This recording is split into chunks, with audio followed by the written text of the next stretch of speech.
Yo, so I figured, why not turn the freaking camera on, hit record, and talk about a topic that I've been thinking about for quite some time. I'll try to make it short, sweet, simple, straight to the point.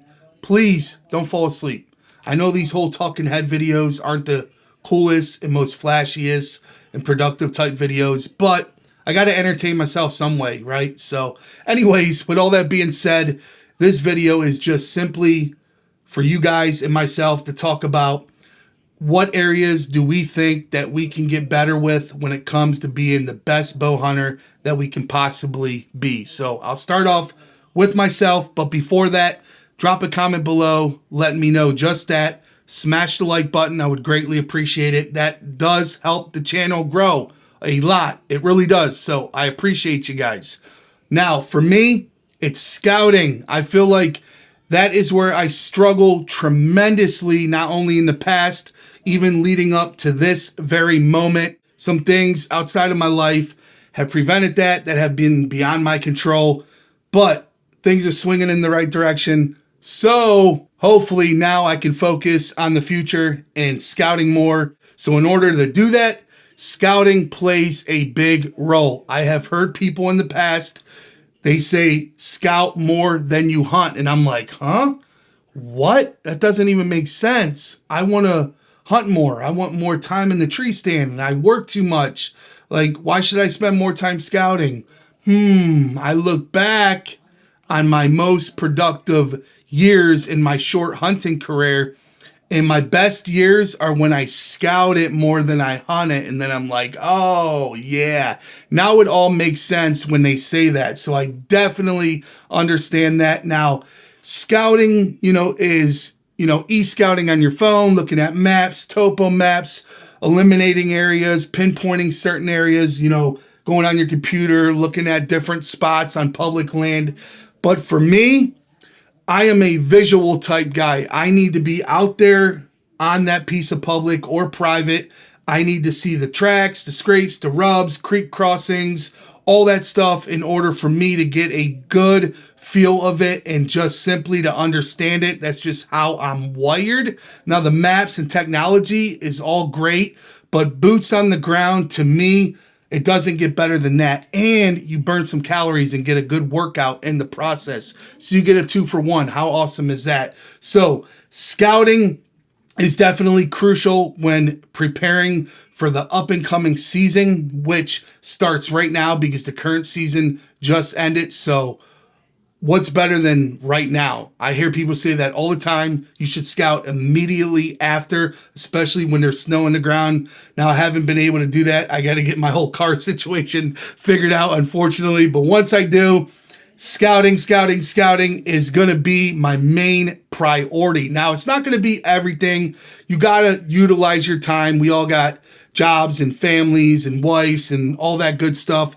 So you got to kind of carve out time for each one of those and just make it work, because if it's your passion and you love it as much as I do, we're going to make it happen by any means necessary. I got goals and nobody or nothing is going to get in the way of that. Believe me. So, hey, it's me again. I didn't mean to interrupt the video or anything.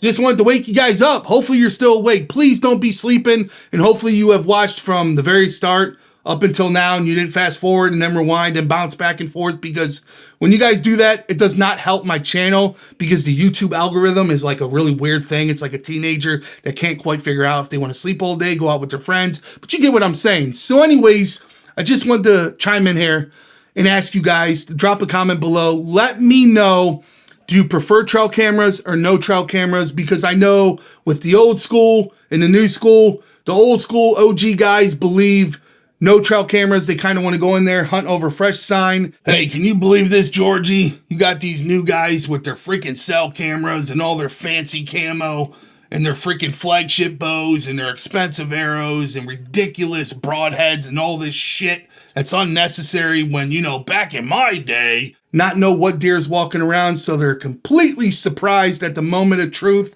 Or do you prefer trail cameras, cell cams, regular cams? We went out in the woods with a flannel and a ripped up pair of jeans, and we didn't pay attention to thermals or no scent control bullshit, and we still happened to kill big deer. But yet these guys got cell cameras, they got the whole damn thing handed to them on a platter, but yet they want to talk about their real hunters.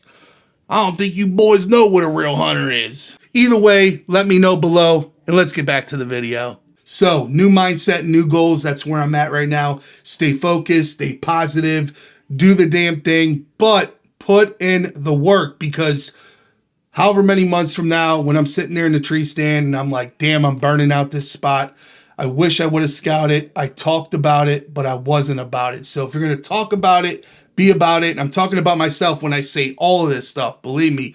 So I definitely want to, still keep shooting my bow in the off season, perfecting that, getting my arrow set up, tuned completely how I want, making sure my camo's all where it's supposed to be, scent control, learning thermals, playing the wind. There's a lot that comes in the preparation. So for me, not only scouting, maybe sacrificing a few things, maybe not spending money on stuff that I want to tinker and test so I can save up money and more PTO, to do a out-of-state hunt, which I want to do one day, go out to Ohio, hopefully kill a big buck in my home state, get it on film and all of that stuff. So all of this goes hand in hand. So I want to hear from you guys in the comment section below. What areas do you feel like you need to work on, or bow hunters in general should really focus on, so we're more productive in the tree stand, we punch more tags, and we're just more successful? Now, that doesn't mean harvesting a deer in every sit, because you can go out there and really study and learn an area and then sit and observe and still come away with a W. Believe me, that's a win if you guys don't know the slang. So yeah, you got to tell yourself every sit is not going to be perfect.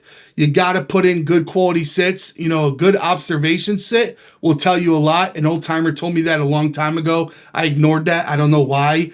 And I did do that in the past, and I found that to be so beneficial for me as a bow hunter. So with all that being said, I appreciate your guys' time today. Thank you so much for watching the video, and hopefully you watched from start to finish, because that helps my video tremendously. Remember to smash the like button, check out my other content.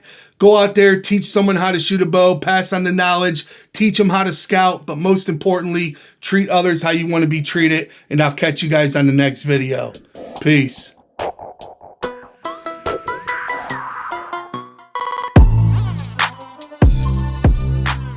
So, hear me out. This has nothing to do with this video whatsoever, but I just had this thought pop in my head because that's kind of how my brain operates. Have you guys ever been at like an outdoor show? Or here, even better, you're at the pro shop and the technician just set up your bow. He did a killer job. You guys are raving about it, talking about all the flagship bows, the latest and greatest arrows and broadheads. And then, like us fellas do, we bust out the phones. We're showing each other buck pictures. We're like, whoa, stud, monster, all that stuff. And then this dude comes rolling in like freaking John Travolta, like he owns the place. And he's like, bam! And on his phone is this monster buck. And all the fellas are like, oh my gosh, look at them G2s. That thing's a stud. That's got to be a 190. That's got to be a 200. That thing's incredible. And then you're like, I wonder if I have a big buck picture in my camera roll on my phone or on my computer at home that I could one-up this jackass with, because he just butted in on our conversation and took all the fame and glory and the lights, and now they think he's the cool guy, and you quickly realize I ain't got shit that's even remotely close to that buck that dude shot. That's a harsh reality, my friend, but we all been there, buddy.